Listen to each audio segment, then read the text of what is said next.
so glad it's warm outside again and I don't have to wear a hat and a scarf and a big coat. Yeah, I get out my spring clothing again. It's so warm outside. But you know, February, it isn't so bad. What's good about February?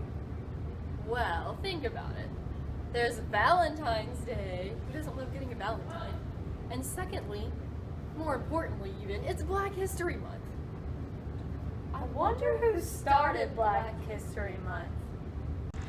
This is Carter G. Woodson, also known as the father of Black History Month.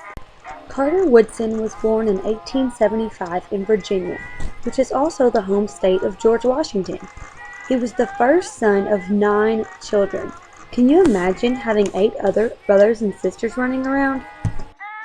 Well, Carter didn't get to sit around and watch TV or play Xbox with his siblings like many of us do today. Instead, he worked as a sharecropper and a miner the majority of his life. A sharecropper is someone who is hired to farm someone else's land and gets paid a portion of the money made. Along with working as a sharecropper and a miner, Carter also attended high school and college in Berea, Kentucky. The fact that Carter Woodson, an African-American boy, attended high school and college is very exciting. He was born only 10 years after the end of the Civil War, and the rights of African Americans were still extremely questionable. African American students weren't usually allowed to sit in normal classrooms and be educated like they were today. His move to Kentucky, however, could probably be contributed to the fact that Berea schools were actually recruiting black students at the time. Carter made it through high school and college by 1903, just in time because in 1904, Berea passed the Day Law, which banned all blacks from attending school at Berea College. After this law was passed, many African Americans fled from Berea, Kentucky, and Carter Woodson did the same. Although Carter isn't a famous author like Dr. Seuss, he wrote a book called Miseducation of the Negro. It wasn't fair that African Americans weren't allowed in the classroom with white students, and Carter spoke out about just that. After writing this book, he became so fascinated in African American history that he began to rally schools together to do the same.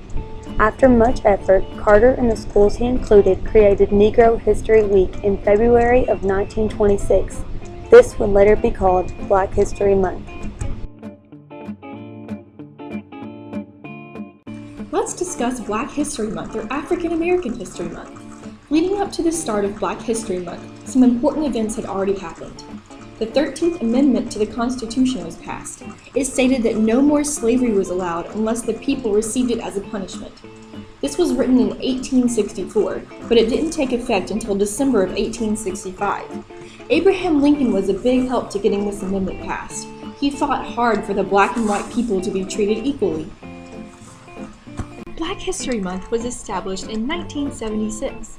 Carter G. Woodson chose to dedicate the month of February to Black History Month on purpose. He specially chose the second week of February because it was between the birthdays of Frederick Douglass, an African American civil rights activist, and Abraham Lincoln, a president who fought for the abolishment of slavery. Presidents dedicated the month of February to African Americans and their contribution to America. In fact, the first president to allow Black History Month was Gerald Ford, the 38th U.S. president. In 2015, it is still celebrated today. President Barack Obama has made it a point to speak of the importance of Black History Month. Black History Month allows people and students in the United States to appreciate and learn about the accomplishments and contributions of the African American community. On TV, during commercial breaks, some channels recognize important African American individuals. For example, on Nickelodeon, famous actors and actresses read poems about an important contributor to African American history. School projects, movies, and many other forms of information are taught or made available to people during Black History Month. Black History Month is still celebrated across America every year. Wow, I didn't realize that much work went into creating Black History Month. Yeah, Carter G. Woodson dedicated his whole life to ensuring the equality of African Americans and whites. Well, this month's March, you know what that means. St. Patrick's Day. I wonder how St. Patrick's Day came about.